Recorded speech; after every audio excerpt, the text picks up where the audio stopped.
दोस्तों जय श्री कृष्ण। अग्नि पुराण अध्याय 126 से 130। अध्याय 126 अच्छे और बुरे नक्षत्रों का संयोजन। नक्षत्र निर्णय। प्रभु ने कहा, मैं अच्छे और बुरे का निर्धारण करने वाले नक्षत्रों के संयोजनों का वर्णन करूंगा। जिस नक्षत्र में सूर्य उपस्थित हो उसे गिनना चाहिए और उसमें से 3 नक्षत्रों को निर्धारित करना चाहिए, जिसमें से सिर्फ मानव आकृति के पर, एक चेहरे पर, 2 आंखों के स्थान पर, 4 हाथों और पैरों पर, 5 हृदय, जननांग और घुटने पर। फिर व्यक्ति को अपनी दीर्घायु आदि का निर्धारण करना चाहिए। उसके आधार पर सिर या चेहरे पर जन्म नक्षत्र की उपस्थिति राज्य प्राप्ति का संकेत देती है। आंखों पर इसका स्थान सौभाग्य और चमक का संकेत देता है। हृदय पर इसका स्थान धन प्राप्ति का संकेत देता है। भुजाओं पर इसका चिन्ह चोर होने का सूचक है। पैरों में से किसी एक पर इसका चिन्ह मृत्यु या भटकने का सूचक है। सूर्य जिस नक्षत्र में स्थित हो उससे संबंधित दिनों के नाम 8 घड़ों पर लिखें तथा सूर्य का घड़ा खाली छोड़ दें। सूर्य का घड़ा अशुभ प्रभाव डालता है, जबकि पूर्व और अन्य दिशाओं का घड़ा शुभ प्रभाव डालता है। मैं फनी राहु विधि का वर्णन करूंगा, जो युद्ध में सफलता या असफलता का संकेत देती है। 28 वृत्त बनाने चाहिए, जिन्हें 4 रेखाओं से प्रतिच्छेदित किया जाना चाहिए। नक्षत्रों को उनमें 3-3 की पंक्तियों में व्यवस्थित करना चाहिए। राहु आरोही नोड द्वारा अधिग्रहित नक्षत्र को सर्प का सिर समझना चाहिए। इसके साथ ही 27 नक्षत्रों को क्रमिक क्रम में व्यवस्थित किया जाता है। सर्प के मुख पर 7 नक्षत्रों की उपस्थिति संकेत देती है कि व्यक्ति युद्ध में मरेगा। शरीर के कंधों और मध्य भाग पर 7 नक्षत्रों की उपस्थिति संकेत देती है कि व्यक्ति पूरी तरह से पराजित होगा। पेट पर उनकी उपस्थिति जातक के लिए सम्मान और सफलता की भविष्यवाणी करती है। कमर के आसपास उनकी उपस्थिति युद्ध में प्रतिद्वंद्वियों पर सफलता का संकेत देती है। यदि तारामंडल पूंछ पर स्थित है तो व्यक्ति को प्रसिद्धि मिलती है। राहु द्वारा दृष्ट नक्षत्र मृत्यु का संकेत देते हैं। मैं आपको एक अलग संयोजन का वर्णन करूंगा जिसे सूर्य और राहु की शक्ति के रूप में जाना जाता है। सूर्य, शुक्र, बुध, चंद्रमा, शनि, बृहस्पति, मंगल और राहु क्रमशः दिन के 16वें भाग पर शासन करते हैं। जो व्यक्ति शनि, सूर्य और राहु के बीच जाने पर प्रस्थान करता है, वह अनेक सेना और पैदल सेना को जीतता है और जुए में जीतता है। रोहिणी, 3 उत्तरा फाल्गुनी, उत्तराषाढ़ा और उत्तर प्रोष्ठपद और मृगशीर्ष ये 5 स्थिर नक्षत्र हैं। अश्विनी, रेवती, स्वाति, धनिष्ठा और शतभिषक ये 5 चर नक्षत्र हैं। इन नक्षत्रों में यात्रा करनी चाहिए। अनुराधा, हस्त, मूल, मृगशीर्ष, पुष्य और पुनर्वसु सभी कार्यों के लिए उपयुक्त हैं। ज्येष्ठा, चित्र, विशाखा, 3 पूर्वा फाल्गुनी, पूर्वाषाढ़ा और पूर्व प्रोष्ठपाद, कृत्तिका, भरणी, मघा, आर्द्रा और आश्लेषा दुष्ट हैं। सभी कार्य स्थिर स्थानों पर स्थिर नक्षत्रों के प्रभाव में करने चाहिए। चर नक्षत्र यात्रा के लिए उत्तम होते हैं। समृद्धि के लिए सौम्य नक्षत्रों में कार्य करना चाहिए तथा अशुभ नक्षत्रों में भयंकर कार्य करने चाहिए। बुरे नक्षत्र के प्रभाव में आकर बुरा कार्य करना चाहिए। अब मैं उन नक्षत्रों का वर्णन करूंगा जिनका मुख नीचे की ओर होता है। कृत्तिका, भरणी, आश्लेषा, विशाखा, मघा, मूल, 3 पूर्वाषाढ़ा, पूर्वा फाल्गुनी और पूर्व प्रोष्ठपद अधोमुख माने जाते हैं। ऐसे कार्य करने चाहिए जिनमें मुख नीचे की ओर रखना पड़ता है। कुएं और तालाब खुदवाना, विद्यादान और औषधि निर्माण से संबंधित कार्य, नाव चलाना, राजकुमार का पदस्थापन और राजशिविर लगाना आदि कार्य इन नक्षत्रों में करने चाहिए। रेवती, अश्विनी, चित्रा, हस्त, स्वाति, पुनर्वसु, अनुराधा, मृग, ज्येष्ठा ये 9 नक्षत्र पार्श्व मुख वाले माने जाते हैं। राजाओं का राज्याभिषेक, हाथियों और घोड़ों के लिए अस्तबल बनवाना, उद्यान गृह बनवाना, महल, दीवार, द्वार बनवाना, ध्वजा और पताका लगाना आदि कार्य इन नक्षत्रों में करने चाहिए। रविवार को 12वां दिन, सोमवार को 11वां दिन, मंगलवार को 10वां दिन, बुधवार को तीसरा दिन, गुरुवार को छठा दिन, शुक्रवार को दूसरा दिन तथा शनिवार को 7वां दिन अशुभ होता है। अब मैं त्रिपुष्कर संयोग का वर्णन करूंगा। दूसरा, 12वां, 7वां और तीसरा दिन, रविवार, मंगलवार और शनिवार, ये 6 त्रिपुष्कर कहलाते हैं। तारामंडल विशाखा, कृत्तिका, दोनों उत्तरा, पुनर्वसु और पूर्वा भाद्रपद, ये 6 त्रिपुष्कर कहलाते हैं। कोई भी लाभ, हानि, जीत, बीमारी, पुत्र का जन्म, हानि, जो कुछ छूट गया है और जो भटक गया है, ये सभी त्रिपुष्कर अवधि के दौरान 3 गुना हो जाते हैं। अश्विनी, भरणी, आश्लेषा, पुष्य, स्वाति, विशाखा और श्रवण, ये 7 नक्षत्र दृढ़ दृष्टि वाले माने जाते हैं। इनकी दृष्टि 10 दिशाओं पर होती है। शुभ मुहूर्त में दूर की यात्रा करने पर सुरक्षित वापसी होती है। 5 नक्षत्र 2 आषाढ़, पूर्वाषाढ़ा और उत्तराषाढ़ा, रेवती, चित्रा और पुनर्वसु, तिर्यक दृष्टि वाले होते हैं। इन नक्षत्रों में यात्रा करने वाला व्यक्ति सुरक्षित लौटता है। कृत्तिका, रोहिणी, सौम्य मृग के सिर पर स्थित 5 तारे फाल्गुनी, मघा, मूला, ज्येष्ठा, अनुराधा, धनिष्ठा, शतभिषक और पूर्वा भाद्रपद, ये नक्षत्र तिर्यक दृष्टि वाले माने जाते हैं। इन नक्षत्रों में यात्रा करने वाला व्यक्ति पुनः घर लौट आता है। हस्त, उत्तरा भाद्रपद, आर्द्रा और आषाढ़ नक्षत्रों वाले दिनों में जो कुछ भी खो जाए, उसे वापस नहीं पाया जा सकता और इन नक्षत्रों में शुरू किया गया युद्ध जारी नहीं रह सकता। मैं पुनः नक्षत्रों के बीच में गंडांत नक्षत्र का पहला चतुर्थांश, जिसके पहले नक्षत्रों का एक नोड होता है, का वर्णन करूंगा। रेवती की 4 नाड़ियां, एक नाड़ी 24 मिनट के बराबर होती है और अश्विनी की 4 नाड़ियां गंड कहलाती हैं। यात्रा आदि करते समय इन यामों 3 घंटों से बहुत सावधानी से बचना चाहिए। आश्लेषा का अंतिम भाग और मघा का पहला भाग बनाने वाली 4 घटिकाएं, एक घटिका 24 मिनट के बराबर होती है, को दूसरा गंड कहते हैं। मेरी बात सुनो, हे भैरवी। तीसरा गंड ज्येष्ठा और मूल नक्षत्रों के बीच होता है और ये 3 घंटों तक अत्यंत अशुभ होता है। यदि कोई व्यक्ति जीवित रहना चाहता है, तो उसे इस समय शुभ कार्य नहीं करने चाहिए। इस समय में बच्चे के जन्म के समय माता पिता की मृत्यु हो जाती है। अध्याय 127, दिन के शुभ और अशुभ काल। कुछ योगों के आधार पर दिन के शुभ और अशुभ समय। प्रभु ने कहा, विषकंभ, एक अशुभ काल की 3 घटिकाएं, एक घटिका 24 मिनट के बराबर होती है। शूल, एक प्रतिकूल काल की 5 घटिकाएं। गंड और अतिगंड, बाधाओं के प्रकार में क्रमशः 6 घटिकाएं, तथा व्याघात और वज्र, एक प्रकार का प्रतिकूल काल में 9 घटिकाएं, से बचना चाहिए। जब पूरा दिन परिघ और व्यतिपात, बाधाओं से शासित हो, तो सभी कार्य करने से बचना चाहिए तथा जिस दिन वैधृति, बाधा हो, उस दिन यात्रा या युद्ध आरंभ नहीं करना चाहिए। हे देवी, मैं मेष और अन्य राशियों के नक्षत्रों में ग्रहों की स्थिति के अच्छे या बुरे प्रभाव का वर्णन करूंगा। प्रथम भाव में स्थित चंद्रमा और शुक्र जब बाहर निकलते हैं तो अच्छाई प्रदान करते हैं। यदि मंगल, सूर्य, शनि और राहु दूसरे भाव में हो तो संपत्ति की हानि, लाभ का अभाव और युद्ध में पराजय की भविष्यवाणी की जा सकती है। दूसरे भाव में चंद्रमा, बुध, शुक्र और बृहस्पति शुभ फल देते हैं। जिस प्रकार तीसरे भाव में सूर्य, शनि, मंगल और शुक्र शुभ फल देते हैं, उसी प्रकार सभी ग्रह शुभ फल देते हैं।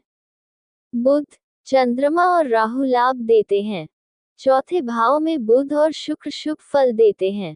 अन्य सभी ग्रह अशुभ होते हैं। पंचम भाव में बृहस्पति की तरह शुक्र, बुध और चंद्रमा की उपस्थिति से मनचाहा लाभ मिलता है। छठे भाव में सूर्य शुभ होता है। हे देवी, चंद्रमा, शनि, मंगल और बुध ग्रह जातक की राशि से छठे भाव में रहने पर शुभ फल देते हैं। छठे भाव में बृहस्पति और शुक्र से बचना चाहिए। सप्तम भाव में सूर्य, शनि, मंगल और राहु दुख तथा सप्तम भाव में बृहस्पति, शुक्र और बुध सुख का संकेत देते हैं। अष्टम भाव में मंगल और शुक्र शुभ होते हैं। अन्य सभी ग्रह आठवें भाव में अशुभ प्रवृत्तियों का संकेत देते हैं। मंगल और शुक्र नवम भाव में शुभ होते हैं। अन्य ग्रह नवें भाव में अशुभ प्रभाव डालते हैं। शुक्र और सूर्य दशम भाव में लाभ देते हैं। शनि, मंगल, राहु, चंद्रमा और बुध शुभ फल देते हैं। सभी ग्रह 11वें भाव में शुभ होते हैं। 10वें भाव में बृहस्पति से बचना चाहिए। 12वें भाव में बुध और शुक्र लाभदायक होते हैं। 12वें भाव में अन्य सभी ग्रहों से बचना चाहिए। 12 राशियां पूरे दिन क्रमशः पर प्रभाव डालती हैं। मैं उनका वर्णन अब करूंगा। सूर्य को मीन, मेष, वृषभ और मिथुन राशियों में 4 नाड़ियां, कर्क, सिंह, कन्या और तुला राशियों में 6 नाड़ियां और वृश्चिक, धनु, मकर और कुंभ राशियों में 5 नाड़ियां लगती हैं। मेष और अन्य राशियां क्रमशः चर, स्थिर और द्विस्वभाव वाली हैं। कर्क, मकर, तुला और मेष राशियां चर हैं। मनुष्य को सभी अच्छे और बुरे कर्म करने चाहिए, जिनमें गति और स्थायी विजय शामिल हो। वृषभ, सिंह, कुंभ और वृश्चिक राशियां स्थिर राशियां हैं और स्थिर प्रकृति के सभी कार्य इनमें ही करने चाहिए हैं। इनके प्रभाव में आया हुआ व्यक्ति जल्दी वापस नहीं आता। इनके प्रभाव में आया हुआ व्यक्ति बीमार नहीं पड़ता। मिथुन, कन्या, मीन और धनु राशियां द्विस्वभाव वाली हैं। ये द्विस्वभाव राशियां सभी कार्यों के लिए सदैव शुभ होती हैं। जातक को प्रवास, व्यापार, युद्ध, विवाह और राजसी सुखों में वृद्धि, विजय और लाभ प्राप्त होगा। युद्ध में विजय प्राप्त होगी। 3 तारों से मिलकर बना अश्विनी नक्षत्र घोड़े के आकार का है। यदि इसमें वर्षा हो तो एक रात तक वर्षा होती है। यदि यम, मृत्यु के देवता, भरणी के नक्षत्र में वर्षा हो तो पखवाड़े भर तक वर्षा होती है। अध्याय 128 कोटकचक्र परिणामों का पूर्वानुमान लगाने के लिए एक चित्र। प्रभु ने कहा, मैं कोटकचक्र का वर्णन करूंगा। एक वर्ग बनाना चाहिए, उसके अंदर एक और वर्ग बनाना चाहिए और फिर दूसरे के अंदर एक और वर्ग बनाना चाहिए।